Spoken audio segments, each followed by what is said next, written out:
Alright guys, we got some good news to talk about here. Since the other day during PlayStation's little State of Play presentation, we actually did get a full reveal of the next Digimon story game. Which, this is something that's actually been a long time coming. It didn't come out of nowhere. We did know that this game existed, since they first said they were working on a new entry for this series all the way back in like 2017, I think. It's been a really long time. And since then, they haven't really talked about it much. We've gotten a few mentions of it here and there. Unless I missed something, I believe the last time they really talked about this was like back in 2022. So, yeah, info has been little and far between on this game. But now it has finally been fully revealed. And it's going to be called Digimon Story Time Stranger. So we did get a trailer for this game. I'll put a link to it in the description, as well as a link to the official site for this game.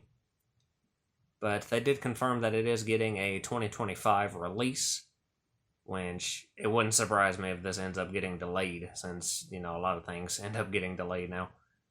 But at least for now, it is slated for this year. And it is coming out for PS5, the Xbox Series, and Steam. No mention of any Nintendo platforms right now. It could end up coming to Switch 2, possibly. But they might be putting that off until, we get an actual release date for the Switch 2. So we'll have to wait and see on that.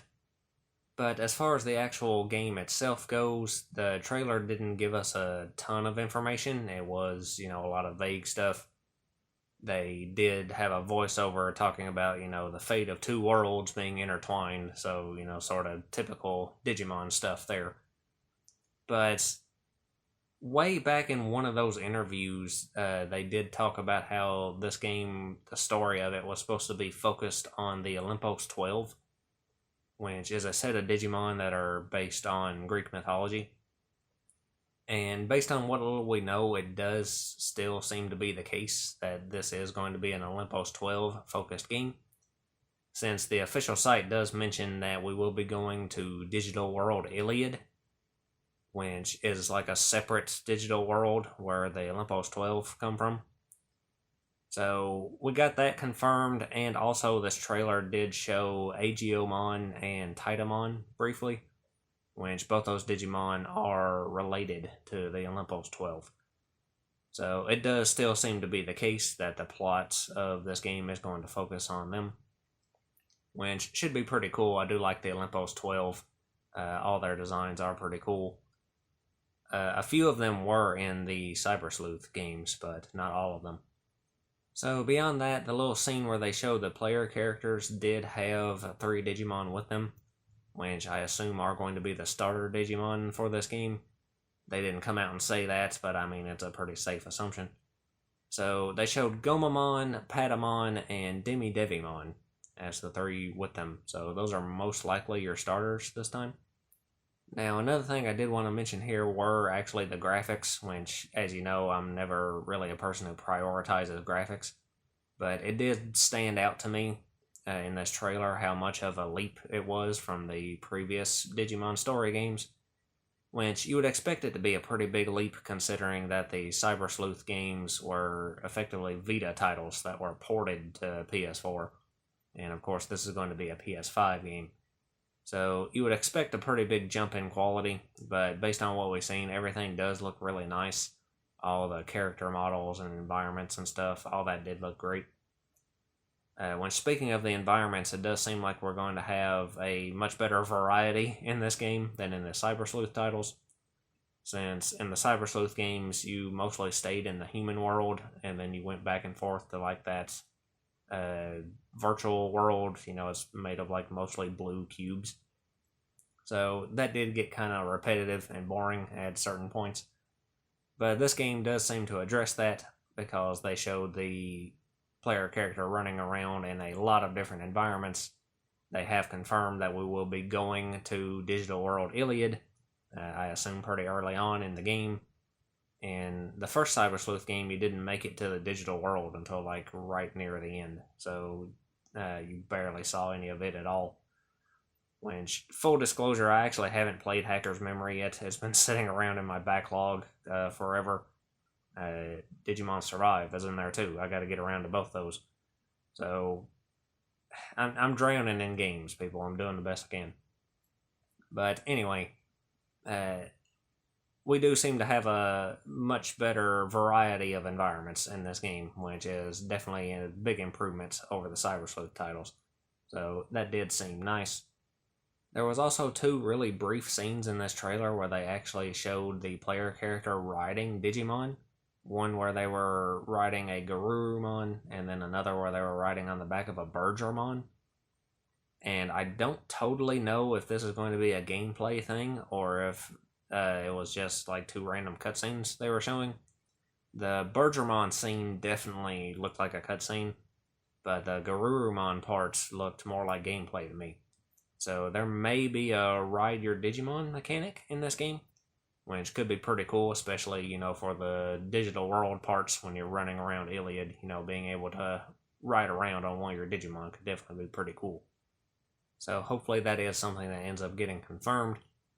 The one other thing that did get confirmed, actually, is that this game is going to have both English and Japanese voiceovers.